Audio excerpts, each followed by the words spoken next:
Hello and welcome, ladies and gentlemen, to a Beyond the Summit presentation. We're going to be bringing you guys part of the We Play Dota 2 Cup, a game between Fnatic.EU and RoX.KiS. That's the radical online extremists. We're going on into this best of 3 series, on into Game 2, because Game 1 taken away by Fnatic extremely convincingly. I myself am Blaze, joined here. I'd like to warmly welcome Boberg to the cast. How's it going, man? Hello, hello. Thank you. It's my pleasure to be here. It's my pleasure. Indeed. So if you guys can just real quick in the chat, it is a 2-minute delay, but let us know how the volume is, both in potentially Dota TV, make sure everything's good there, and also just making sure that he's got a good volume level for the stream itself. So going on into the draft, starting things off, I believe you caught the last game. What did you think about that one? Well, I watched it on and off. I got most of the things, but of course, very good performance coming out from Fnatic, obviously since they took it. But I think RoX.KiS, they didn't do too bad either. It was some misplays and some miscommunication, I'd say, from what I saw. But they could definitely take this without any doubts in my mind.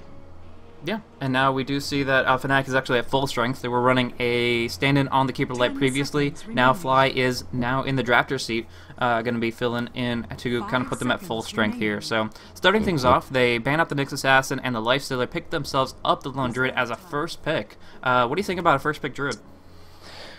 Well, it's something we've seen quite some times, like lately. Of course, no Tidehunter, well, Alliance is doing it quite a lot because of Admiral Bulldog, but Trixie, he's a great Lone Druid player, and they've been using this hero a lot lately, like Fnatic, I mean, so I don't think it's anything that surprises me too much, to be honest. I think it's pretty good. But then again, Gyrocopter is in the pool, and that's also a hero that they like a lot, and now RoX.KiS will get that one. A lot of potential there. A Gyrocopter is kind of flexible in how he can run, sometimes running even on the mid lane, or has been run supportive and in a carry role. All those having a lot of potential, because either way, mid to late game, he's going to be dealing a lot of damage. It's just to how much. And in that sense, generally speaking, he runs as the #1, the farm priority there. Business Perfect specifically loves to run the Gyrocopter, so a lot of potential there. But countering it up, Fnatic picks up the Magnus, does not want to have to deal with that call down plus RP, and then the Flat Cannon followed up, so good drafting there. I also pick up a Chen for, I believe, No Tail this time around, so we'll probably be seeing Hani on the mid lane. Trixie will probably pick up the Lone Druid on the off lane, so Hani, Magnus, Trixie, Lone Druid, No Tail on the Chen, and they just have to figure out the carry and support they're going to be drafting up for their defensive tri lane here. Rubik picked up, though, very, very strong against the Magnus. Yeah, great pick indeed.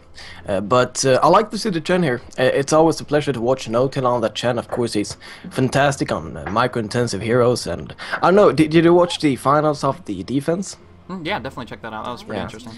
Do you remember No Tail on Chen? I believe it was in the 3rd or 4th game. He's done like 3 or 4 heroes with one center. It was amazing to see, and he's a great Chen player. And of course, with the Lone Druid and the Chen, they've got quite a lot of pushing potential here. And well, they like to grab a lot of towers early on. Like that's how Fnatic play. They're an aggressive team relying on Era to fall back on, but they really want to push on early on, else they're not in their comfort zone. And with the Chen and the Lone Druid, it looks pretty good, and having that Magnus as well to be able to take some pretty early team fights and so on, I like it. I really like it from Fnatic this far. Yeah, it's going to be pretty interesting. The Chen can put out a lot of pressure there. One thing I really like about their current draft is the potential to split push. The Lone Druid, once he hits level 7 or 8, is going to be able to batter down on those towers extremely effectively with the Demolish passive, and will put pressure out there where you don't want to have to avoid that lane.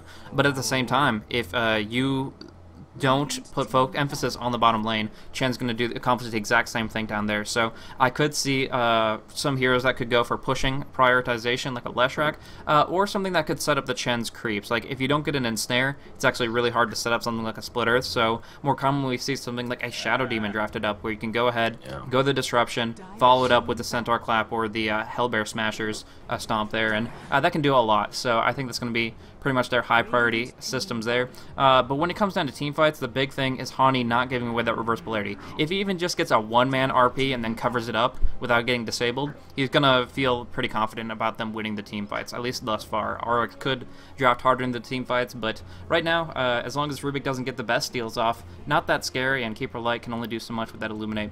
Blinding Light comes into play much more later on, but right now, Fnatic seems to be drafting in a lineup that has a lot more presence, not only in a 5-man push, but also just kind of gaining more map control across the board with that Druid. So, bans coming out. How do you feel about the Puck Storm and Darkseer pickoffs? Well, RoX.KiS, they've already got their Trident covered, like the Keeper of the Light Gyrocopter and the Rubik.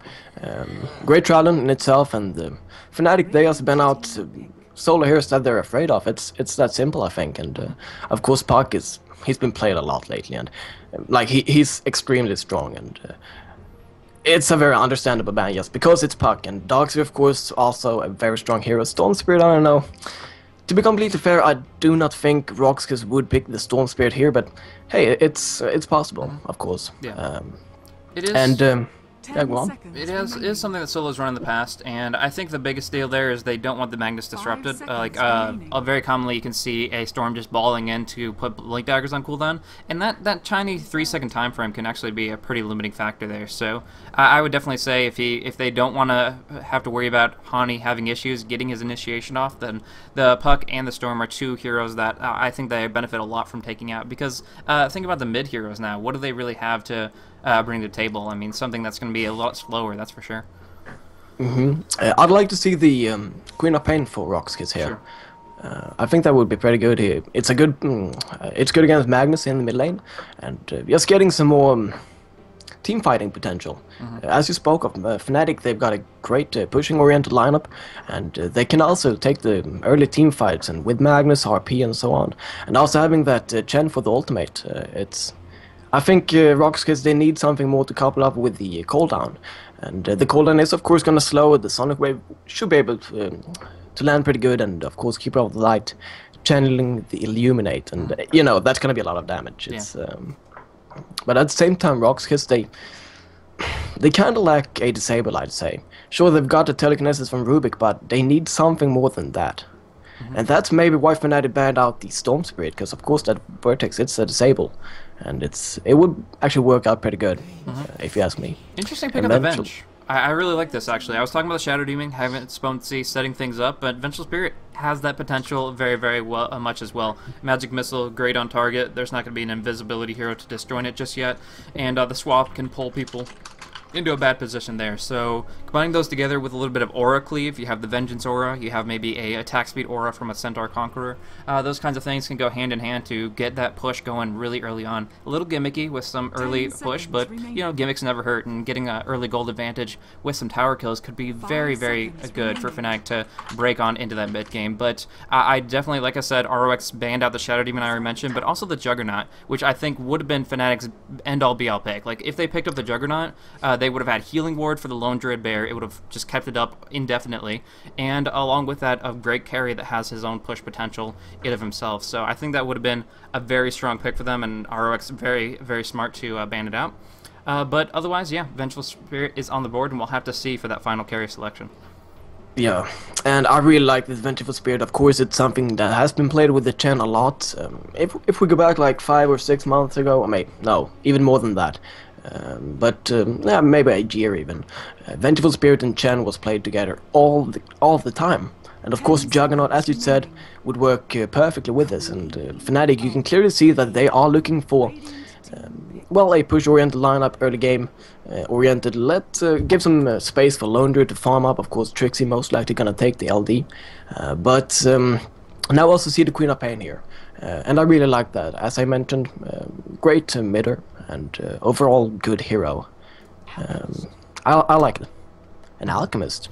Yeah, I actually think this is really, really strong here. Vengeful Spirit Alchemist isn't the most terrifying dual lane, but what they don't have in presence on the lane, they make up for in the fact that they have just that much scary push and kill potential. Vengeful Spirit, Alchemist, Chen together, Magic Missile, Concoction, either or actually the ensnare would come first if they have a Dark Troll Summoner, otherwise the Concoction, and then following on through with finally those Centaurs and Hellbears. But the biggest thing on top of that is if they max out Acid Spray. Vengeance Aura push with Acid Spray at even like rank 2 can just completely destroy the creep wave, destroy the towers, and bring down some things very quickly. They picked up the Queen of Pain, as you said, so they have a lot of team fight, but I actually think this is a terrible last pick from RoX, unless they want to go aggressive tri-lane, which from this lineup I don't think they do.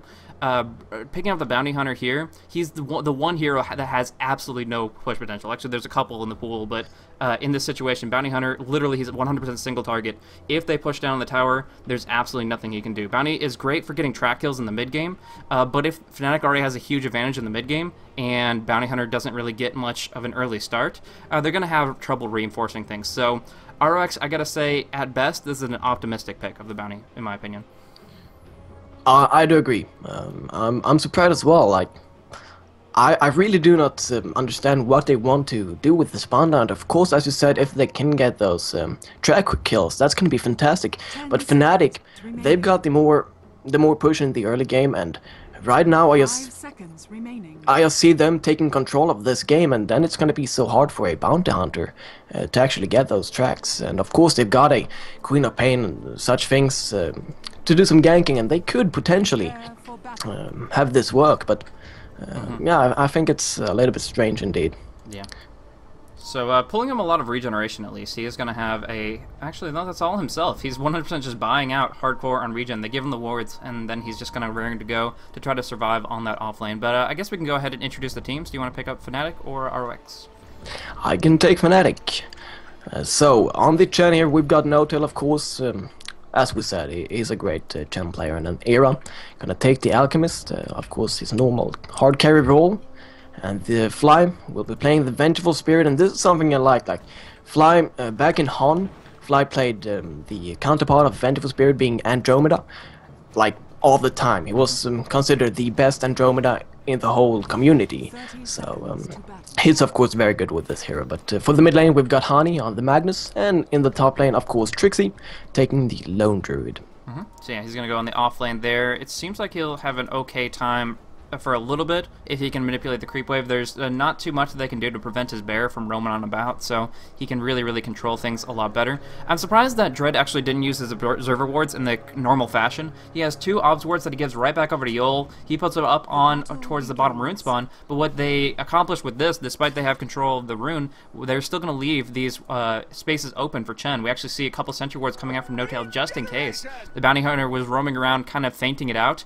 I guess it's an interesting move. Pretty much the deal is Dread would love to have these camps blocked, but No-Tail is such a good Chen that they've committed 2 pairs of sentry wards to being able to make sure that that's not going to be the case. They block off what would be the Magic Bush ward with this sentry here, and then they of course take out the one for the other hard camp on the west. So those 2 really make sure that No-Tail is still going to have his jungle working for him, and that can be very effective, but it is just based on Dread's movements that they forced out this sentry wards, which are technically unnecessary. So that is 200 gold down the drain, but luckily for them, they had enough foresight to pick up a second pair. Both supports bought sentries, and although that's a lot of gold to go down the drain early on, what it does mean is that they will be able to put pressure out on Dread despite this. But what do you think about the supports being down in bottom lane right now? Well, I guess this is perfect. He should be fine up in the top lane, but this is also giving a lot of space to Trixie, of course, on the Lone Druid. You don't want to give him space, obviously. Like, if Lone Druid gets a lot of farm, he's going to be a big threat. At the same time, Era is not really going to struggle in the bot lane, even though the supports are here. Like, they're not going to shut him down as much as they would have shut the Lone Druid down if they were up top, in my opinion.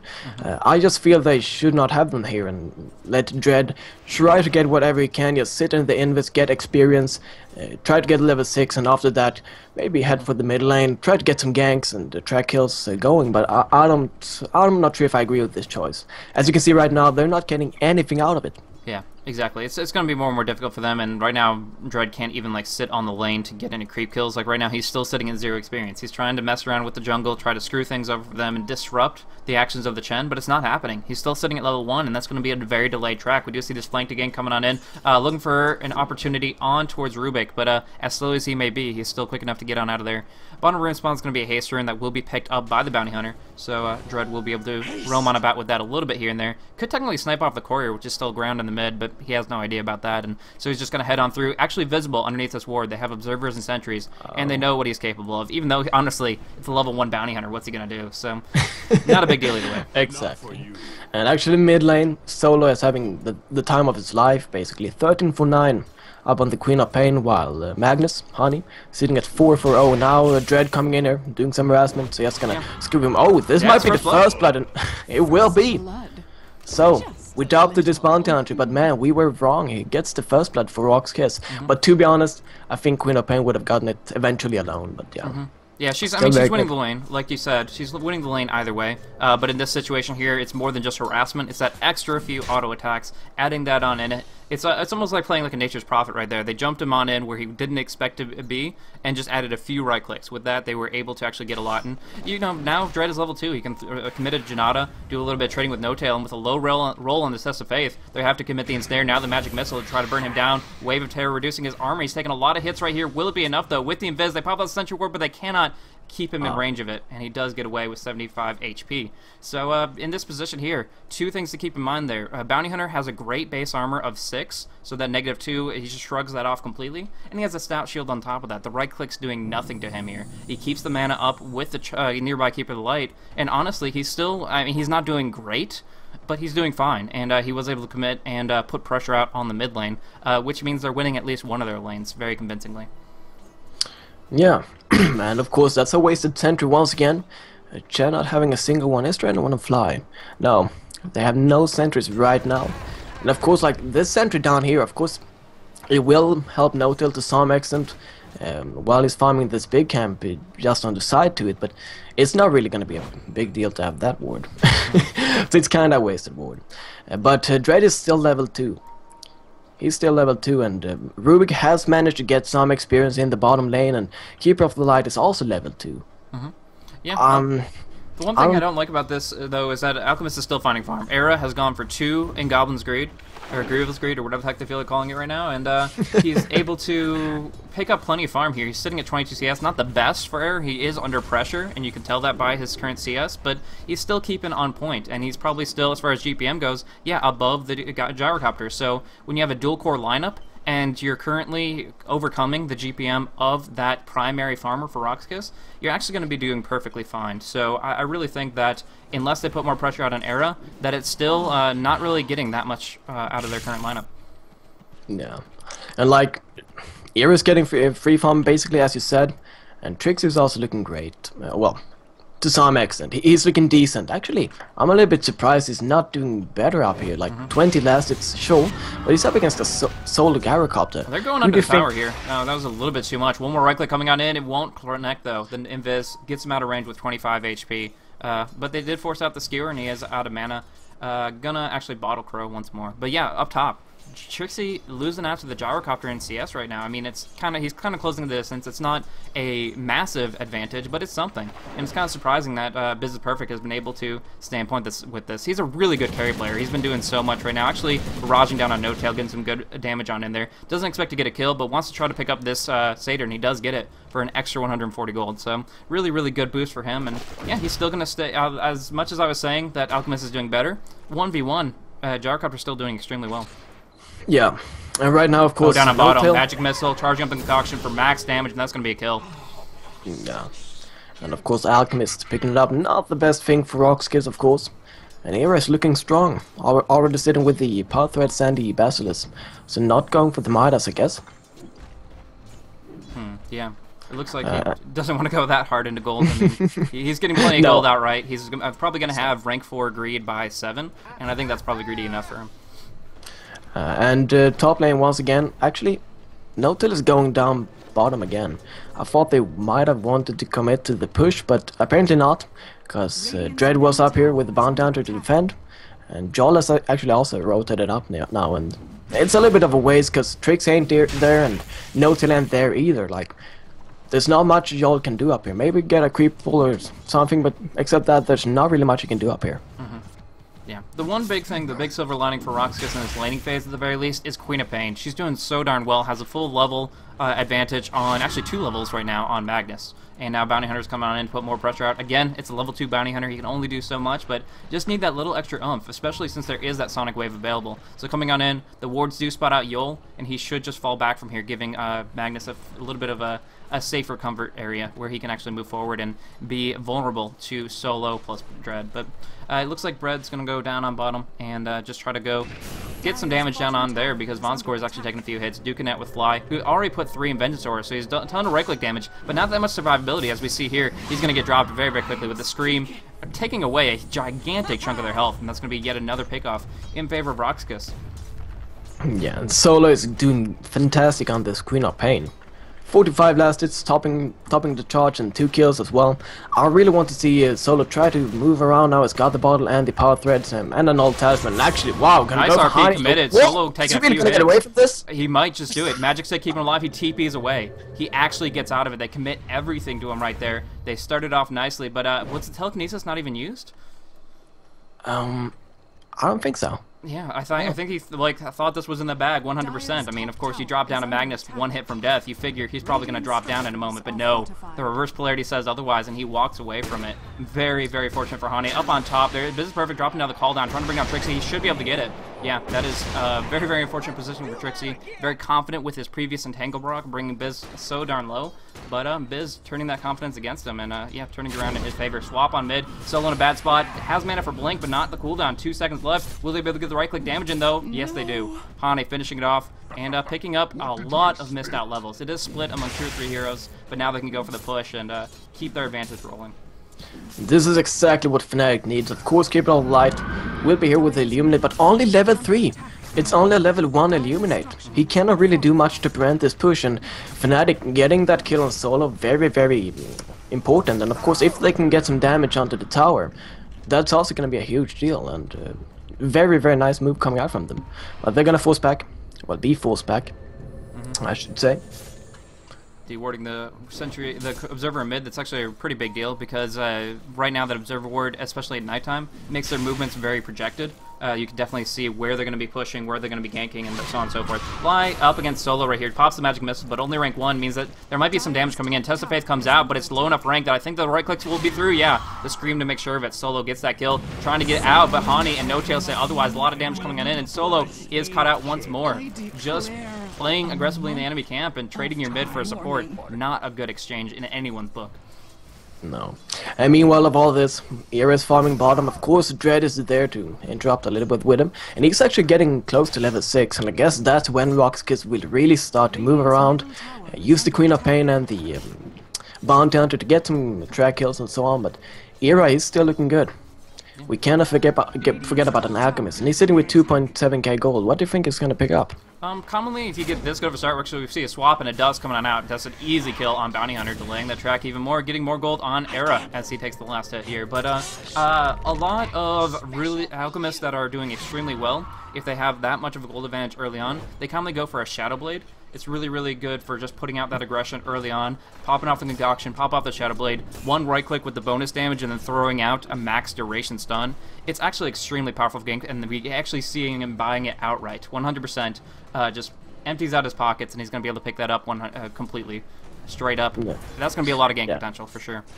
And like Era, close to always picks the Shadow Blade up when he plays the Alchemist, and I don't really know, like, Magnus ain't doing fantastic. He's got enough money for arcane boots, but he might just skip them and go straight for the Blink Dagger, because they really need some kind of initiation. Sure, they've got the Vengeful Spear with the swap and so on, but the swap ain't...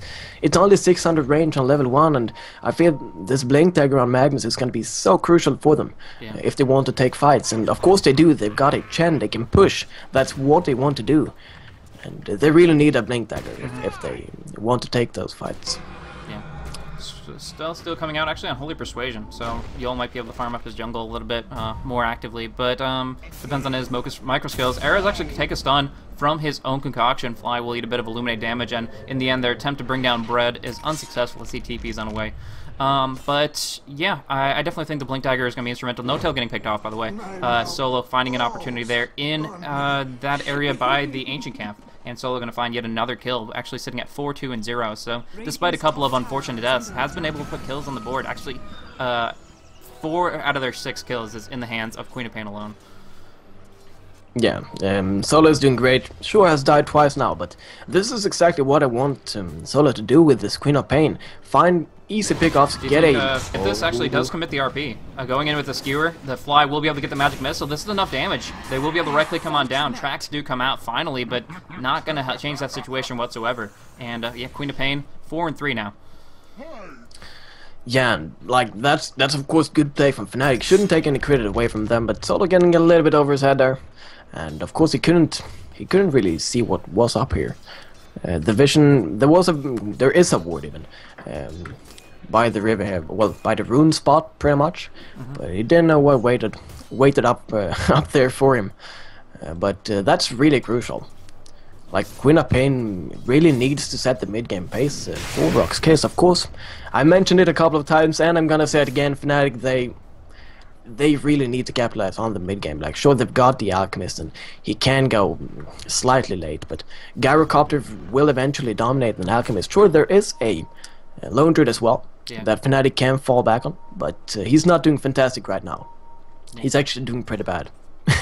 Yeah, I think their intention here is just to get, obviously, as much farm on Era as possible, as it always is, but when he starts getting 2 or 3 big items, he needs to start putting pressure out and try to prevent, if not get a bunch of kills, at least zone control to prevent Biz Perfect from farming, because if he gets a bunch of Ancient stacks, which it looks like Keeper Light has been stacking up impeccably, it's going to be a lot of gold heading out the Gyrocopter, and unless that Lone Druid has like an Abyssal Blade or something, it's going to be very hard to lock him down.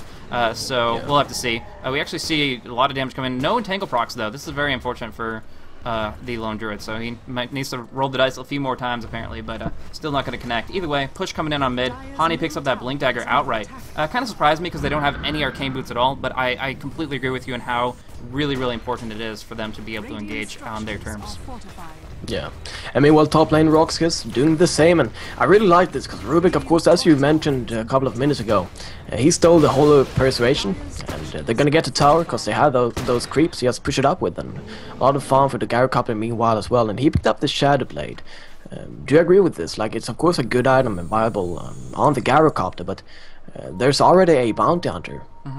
It's true. So that's going to be double invis. Yeah, it's redundancy as far as the invis goes, but you have to understand that Alchemist also picked up a Shadow Blade up against the Bounty Hunter, who has that track and has that way of adding extra detection. And so there's weaknesses to both selections of the Shadow Blade, but when it comes down to it, the invis is a little bit of a perk, but it's not the main part of it, in my opinion. Since they changed its build-up, its stats are actually extremely good for both heroes. We do see Fly initiating with a swap and a stun. There's going to be a nice Blinding Light, though, so Fly will have to fall back here. A double RP coming in. Ani dropping the hammer, going in with that Blink Dagger, and Solo actually recalled into it, drops the Sonic Wave. Big damage coming out. Biz is perfect, cleaning this up nicely. No Tail will fall as well. They're looking for Hani. Solo out of mana, though. Right click, not going to connect, unfortunately, so he will once again TP on out of this position here. Exact same spot, practically, but nevertheless, a good turnaround, in my opinion, for RoX.KiS. Yeah, it was really nice to see indeed, and like, you saw the Blink Dagger, how it worked there for Magnus, and Fnatic, if they would not have had that Blink Dagger, they wouldn't have been able to commit. Of course, RoX.KiS, they responded close to perfectly now and turned it all around, got 2 kills. Was a little bit unfortunate that they could not finish off Hani. He used the bottle once again. It's exactly as it was in the early minutes of the game. Of course, putting out in the exact same position, but also being down to underneath 50 HP and getting the bottle up and surviving that way. So of course, good plays from him, but a little bit unfortunate, I'd say, for RoX.KiS, of course. But the Blink Dagger, I really like to see Magnus just going straight for it, not going for the Arcane Boots, because they really need that. I'm not sure if they would have gotten a single kill if it wasn't for the RP. They probably wouldn't. Of course, No Tail did end up falling, right? Yeah, No-Tail did as well. So it was a kind of an even exchange where they only got the supports and they did lose some big stuff, and now actually losing out on the mid tower with Yul getting the deny off there. But yeah, I think it was fortunate a little bit for both sides. The Blink Dagger timing and the coordination there was really, really solid, and it kind of bodes for things to come. Very nicely, actually. Hani jumping on in with that haste root, goes for a Blink Skewer, hits on Yul. There is going to be a steal on the Skewer, pulling him right back in the same spot, but the shockwave damage, one more right click with that haste rune. He's going to be able to lock him down solo. Very, very effective there. But as per what we were referencing, but actually, no, they're engaging in full. Shadow Blade comes out, Business Perfect bursting down on Fly. That track kill is what they want. It's what they're going to get with the Shuriken. Homing Missile charging in on top of Hani, but Haste Rune, he's going to keep on moving away, and the tower should be able to bring it down with that Blink Dagger. Nice movement.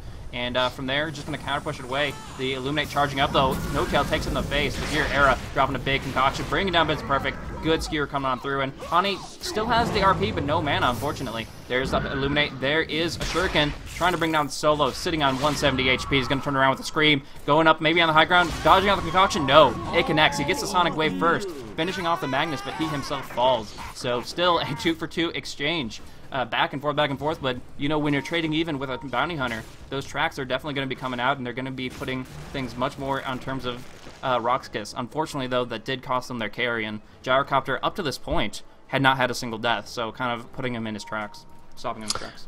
Yeah, and I see some calls here in the chat that my mic threshold is a little bit wrong, and I'm just gonna ask you, if I move the mic threshold to the left, that means it's easier to hear me, right? If it's, I'm hoping I do this right, because it's a little confusing to me as well, but if it's to the farther to the left it is, the more often it's going to be open, so... Alright, yeah. Then it should be fine now, guys. Thanks for reporting that. But in that fight, it was very, very unfortunate for Fnatic, because, well, I guess it was a misplay. Hani, if he would have used the magic stick just 5 seconds later, he would have had mana for the reverse polarity. But he did not, and therefore he could not use it, as you stated, and... in the end, that really cost him a lot. Of course, he ended up dropping himself, but I think he could have survived, and they could have gotten a extra kill in that fight if it wasn't for that. And it's just those minor things that can have a big impact. And we see some team farming coming out from Fnatic here. Wow, yeah, that's a lot of gold going on down. And powering up that Alchemist, he's able to just cleave on through with the cleavers, and doing a lot with that. Now going on for a smoke, doing some action, and right now I think it's a great time for them. They have the map control. They have the vision. There are wards up pretty much everywhere. And Business Perfect, Shadowblade's about to come out. He's going to walk right on into them. Now he sees them, but it's almost too late. They drop the Sentry Ward because, oh, big RP coming out. They're going to be able to connect it. They have 2 ensnares. There's no way that Business Perfect can get out of this. And he does get finished off by Chen himself. And I love the reaction from No-Tail. Their smoke dispelled. They knew they didn't have the smoke buff anymore. They're like, something broke it. Let's check Invis. And they drop down the Sentry, find their target, bring him down. Very on point for Fnatic right here. You know, if that would have happened to me when I was playing a game, I would just be confused, but No-Tail understands immediately, and of course, that's why he's a pro player, and I'm just sitting here speaking instead. But, Hani, without the RP now, but they still want to go for the top tower, apparently, and I guess they could get it. Just let the bear, as it does now, siege it, and of course they've got the creeps as well. Illuminate will fly, but they should get this. There's no contestment whatsoever coming out from RoX.KiS, and they're getting some damage to the bottom tower, but yeah, they're not going to finish it off. No, TP's coming on in, so going to be forced to back off once again. Actually tried to go for a solo kill on Venge, but good usage of TP a little while back, allowed Fly to escape unscathed from that as well. Some good movement in general, but actually down on bottom, Era taking a lot of hits here, does get Sonic Wave. Solo committing to that kill, brings him down, and Bread wants to go into the tower. Blink Dagger comes out from Hani though, and he should be completely out of dodge. Going in, this tier 1 tower should be falling shortly though, despite the Acid Spray doing a lot of counter push. Either way, they do not have enough reinforcements, and it's going to be Business Perfect to actually take that last hit, which is extremely good for him. He's got the Dominator moving in towards that BKB, and he needs it as soon as he can. Yeah, and he is looking good, and of course he had a great time in the laning phase. Yeah, easy. That's Fly with a rank 2 ulti. You get Vengeful Spirit levels, she's going to use it, and in that situation, Yul was just in a terrible spot. Yeah, but I really want to see more from Alchemist. Like, he's got the Shadow Blade, Desolator as well, and the Hyperstone. So I guess he's moving for that Assault Cuirass. And I really, like, now is the time to shine for Fnatic, in my opinion. I don't know, how is Trixie looking? He's got the armlet and the face boots on the bear. It's not fantastic, but it could have been worse. It could have been worse, definitely. But they've got the Blink as well, and they've got, like, yeah, this is their time to shine. I don't know how else to say it. And you can see mid lane, Notel, of course, with the Chen, he's got the creeps. I guess they want him to hit level 11 for the level 2 ultimate before they commit for anything, but Yeah. That later on... Yeah, yeah, that's true. 200 gold away from it, and Chen, like, it's a great early game hero. Does some job in the mid game as well, but late on, Chen, he's basically a walking mechanism. Well, a double mechanism. Of course, the Hand of God is also there, but that's basically all he can do. Yeah. I mean, yeah, that's pretty much it. He has, I mean, some presence. Centaur can still technically be relevant in the later stages of the game, but more often than not, yeah, he's a very early game-oriented hero that can lose a lot. We do see this small skirmish going off, and Fly might be able to ring it. The Test of Faith not a high enough roll, but committing the RP, they get it on top of Bounty Hunter. Skewers him away from the cooldown, putting themselves in a safer place, but they need some detection. Sending out instead, Era just concoctions up on Solo. Won't be able to disjoint that, and they will be able to bring him down, but Biz is perfect. Trying to dissuade them from approaching any more aggressively. No detection right now. They've been placing down detection greatly, so I'm not going to whine about the fact that they're not covering it. They've been throwing it all over the map. There's only so many sentries you can buy, but in that case, if they did technically have it, they probably would have had a kill on the bounty. Yeah. Yeah, they definitely would, and Han is skewing him back. Of course, he got himself out of danger. I still think it was the correct decision. Like, I don't know, do you think they should have tried to take the fight 5-on-5? They had already killed off the Rubik. Maybe they could actually contest it. Yeah, true, but they had just committed the RP as well. Queen of Pain does have that, it's only rank 2 Sonic Wave, but an Orchid on top of that. Not sure if they know that or not, but it's still a lot of damage to deal with. And I think that when they had repositioned the fight, they should have just tried to take it there. A little bit of scrambling communication. They were probably like, do you have Sentry? Do you have Sentry? No. Okay, so they kind of just went from there. It's like, okay, we can't kill the Bounty Hunter. If he's dashing in and out and tracking up, at best, you're probably taking an even exchange because your big team fight ulti is down. They've used Concoction as well. That's a decent cooldown of 16 seconds, so I really think that they're perfectly fine with waiting out just slightly. The problem is they don't know about this Roche. They had Sentry Wards down, but they didn't see them go in, and the Aegis Immortal does go to business perfect here. Yeah, great move from RoX.KiS. They know, of course, that the RP was down, so why not do something? And of course, an Aegis on the Gyrocopter, that's not too bad. And he's also picked up the Black King Ball. So, looking very good for Buzz is Perfect. And actually, how do you say it? Buzz is Perfect or Biz is Perfect? I'll just go with Biz, but Biz, yeah. Yeah, I'm usually saying Biz as well, but I've never been sure. Yeah, I guess, I mean, it's internet names. Either way, like, there's so many different ways to say half of the usernames out there, so I'm not exactly sure. Haven't heard it pronounced by the man himself. That's the only way I'm ever going to be confident in it, but nevertheless, I'm not sure if it's going to be too big a deal either way. BKB up for him, though. No, that's actually huge. He's about to get rank 3 called down. BKB, Aegis, Dominator, and Shadowblade. As big as this Alchemist has gotten since he has his AC, and oh, actually, Desolator, I didn't see that. But, it's great armor penetration. They're going to be able to do so much with that Vengeance Aura, or sorry, the Wave of Terror from Vengeful Spirit. Nevertheless, Biz is extremely strong right now, and unless they put all their focus on him, I can imagine a Flat Cannon or two just wiping out the team. Yeah, and like Gyrocopter, he's died twice.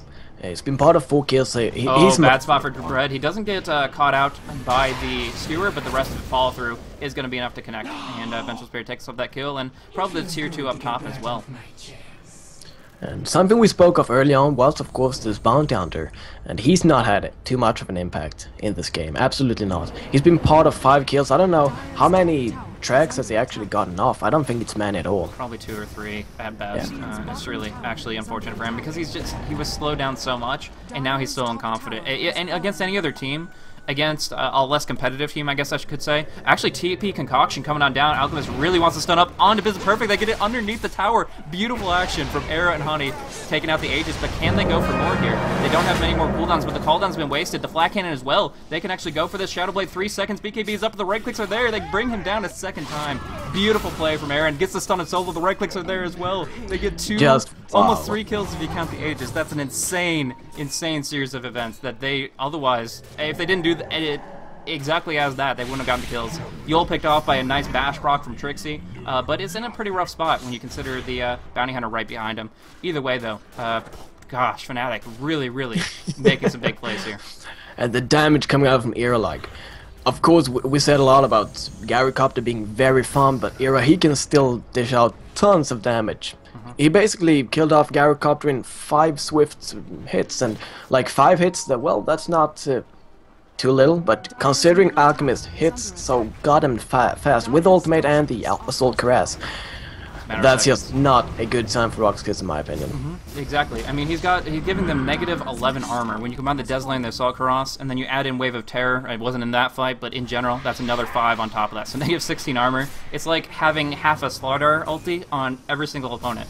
So you just dish out so much right here in Era, attacking so darn quick. 0.39 seconds per attack with that 1.0 base attack time inside Chemical Rage. So really, really strong physical damage output, and yeah, he is at his peak. This is where he wants to go. I mean, yes, he can pick up stuff like Heart, maybe a Satanic or something. Abyssal Blade's really good too, but in general, this is the time that they need to take advantage of it, because he is going to get capped out eventually, and although he's doing amazingly now, he needs to use that advantage and keep that aggression rolling. Probably contest the next Roshan. Exactly. And he's actually a 4.6k gold as well. He could pick something up right now. You spoke about a Heart or an Abyssal, and he could pick that up right now, pretty much. Well, needs like 1k gold more, but I guess he wants to save for buyback, but as you said, he really needs to get things done now. You can see top lane, they are considering going for Dread here. There is no invis detection, so they need to chain him off. Yeah, the guy goes to first stun, and Shockwave, and it should be enough, yeah. And once again, Area is pounding huge amounts of damage out. And now he's got 5.5k gold, so could purchase the Heart, but I guess he's gonna wait. Actually, he purchased it. At least the recipe, so he's going for the Heart. So yeah, he got that at a secret shop. Down on bottom, we do see a nice Tesla phase back, keeping Vengeful Fury alive. No tail, probably not so fortunate. He has a lot of creeps to work with here. Going to try to save as many as he can, but he himself is going to lead them on a wild goose chase to the north. Ends very, very swiftly, though, as Queen of Pain cleans it up, but keeping all 3 creeps up. These are actually extremely good creeps. Dark Troll Summoner preventing Queen of Pain's blink or locking somebody like the Gyrocopter in place. It goes through BKB, so that's really solid there. Along with that, the Command Aura, or Pack Leader's Aura from the Alpha Wolf, increasing that Alchemist damage even more. Just so many buffs, so much push, and so much teamfight potential with those creeps. So, yes, they lose No Tail, they save the Vengeful Spirit, they save all 3 neutrals, and they don't lose any momentum out of it. No, and that's, as you said, great to save those creeps. And you can see mid lane, Era, Honey, and Trixie, they're all hanging around. It actually looks like they're gonna back off. I was hoping for some action. The thing is, I really think they need to commit right now. Of course, Chen just died, but he's up again, and he's, as you said, got the creeps. I don't really know. Yeah. What are they afraid of? Well, I guess the biggest it's the issue... helicopter. a little bit of the Gyrocopter, and another thing is trying to take high ground up against a Keeper of the Light. It's one thing that I was a little bit afraid of in the back of my head during the draft, is they didn't pick up a good pipe carrier. Lone Druid can technically pick that up, but he's well on his way to bigger and better items, and that means that they are not going to have a pipe for a very long time. And if they want to take high ground up against a Queen of Pain, a Gyrocopter, and the Ezreal, they're probably going to have Roche to back them up, and I think that's kind of what they're waiting for. Yeah, it's 4 minutes left though, so it's gonna take some while for them. But yeah, I guess they're not too pressured. They've got this Lone Druid farming, and he might be in some danger. Dread and Solo here. There is no Sonic Wave. I think he should get away. Maybe not. They're gonna chase him. So and much then durability though. Yeah. And there's the entangle. There's even a bash on top of it. Dread has a movement speed buff, but by the time he catches him, he's gonna be safely on his tier 2. So Trixie really fearless in this position here, and we can see why. Moving on in, Era looking for a big Shadow Blade stun on anybody he can find, but actually Dread's the only one that's visible for the moment. Invising out to the northwest. He has a TP, but he's actually gonna walk right, possibly into a sentry, hiding out, going into the trees. He should TP out right this very second, because if they Wave of Terror with a sentry down, which is exactly what's going to happen. Fly, gonna get vision on him, I believe. They find him. There's going to be the kill on Dread. Really good move. There's no way they could have known, but they just laid this web. They dropped the sentry ward in the eastern front, and actually down in the jungle as well. They pin him in until he's just like an animal, a caged animal, hiding in the corner, and they bring him down. Really smooth movement from Fly, and of course from Fnatic as a whole. Yeah, and Fly has actually got the Ghost Scepter, and that's very sweet. Like, Vengeful Spirit just needs to stay alive, have that aura. That's basically like, sure, you've got a swap and a stun, but once you've used the swap and the stun, you're nothing but a aura. BOTs on Druid. Wow, I haven't seen BOTs on a Druid in a while, but Yam's coming on in. He's picking that up. Look at the damage to the tower. Holy shit, they don't have fortification, and it just gets incinerated. Blinding Light comes out, avoiding a little bit of the right-click damage, but it's still coming out through. Iraq's fall in seconds. These two, the Demolition Crew, Alchemist and Lone Druid, oh my gosh, there's no chance for them to stand against that, and even dodging out the homing missile because they don't have detection in their own friggin' base. This is painful. This is where Fnatic just tries to put the nail in the coffin. They've reached high ground once, now they can pretty much fight anywhere they want. The swap comes out, they're going to go on Dread. The sentry's not down yet, though, and the call down does drop. Hitting on nothing but No Tail. No Tail should fall before the Hand of God, though. No mechanism, no Hand of God. Going to be a lot of damage coming out. Era looking for charging up the concoction, drops it onto Dread, but they're going to have to fall back. Haunting has to get a big RP, or they're just going to have to run. Fly, going to tank up a homing missile here. The Bear trying to do some damage, but actually can't hurt it.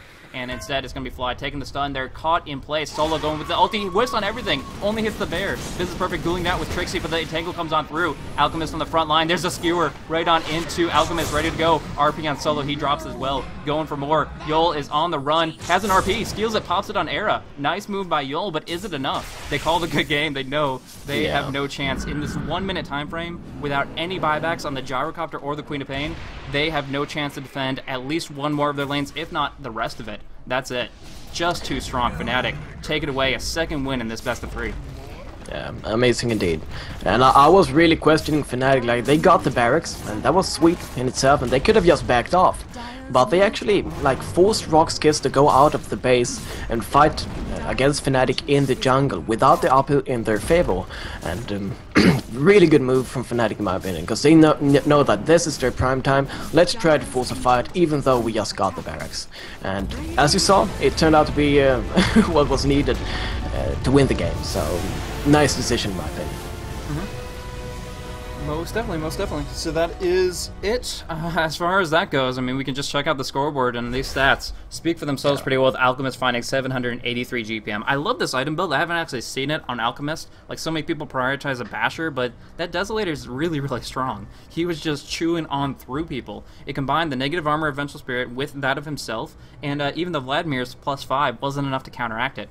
A couple of things that I want to comment on before we conclude is the Queen of Pain did not actually get that much momentum. She got an Orchid, she got a BKB, but we didn't really see that making any impact at all on the fights. The final Sonic Wave hit on barely anything at all, and it kind of showed that the lack of pipe wasn't an issue, because even if they didn't have Chen's mech or Chen's Hand of God in that fight, they could still deal with it based on some powerhouse team fight abilities like Magnus's RP and just extremely farmed carries. Druid doing a lot of work there up against the Gyrocopter, Alchemist doing work for the rest of the team. So in general, I just think that they got to a stage and they pushed their advantage when they needed to. Gyrocopter, I'm sure, was looking for a Divine Rapier. That's what he had a Demon Edge up. He could go a lot of different things, but I think the Divine Rapier is the only thing that could have pulled him out of that pit, or had the potential to anyways. But not even finding that chance. 2,300 gold is when that fight broke out, and not enough opportunity for him. Either way, really, really smooth. Do you have any other closing thoughts on it?